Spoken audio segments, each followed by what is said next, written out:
जी हाँ, हेलो नमस्कार दोस्तों। आप सबको बता दूं कि आप सबका बीच में आ गया है तूफान राज का सॉन्ग, भोजपुरी सॉन्ग हिंग रिकॉर्डिंग भोजपुरी पर रिलीज कर दिया गया। अभी 3 घंटा पहले रिलीज हो गया सॉन्ग। जाइए और जाकर सुनिए, बहुत हाई लेवल का सॉन्ग है। म्यूजिक भी अच्छा दिया गया है।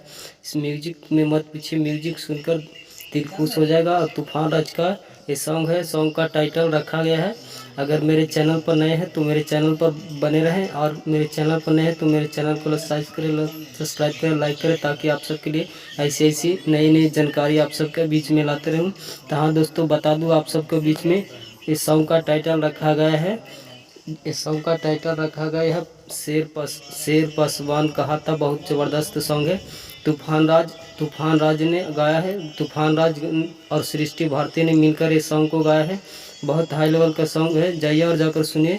तब तक के लिए अगले वीडियो को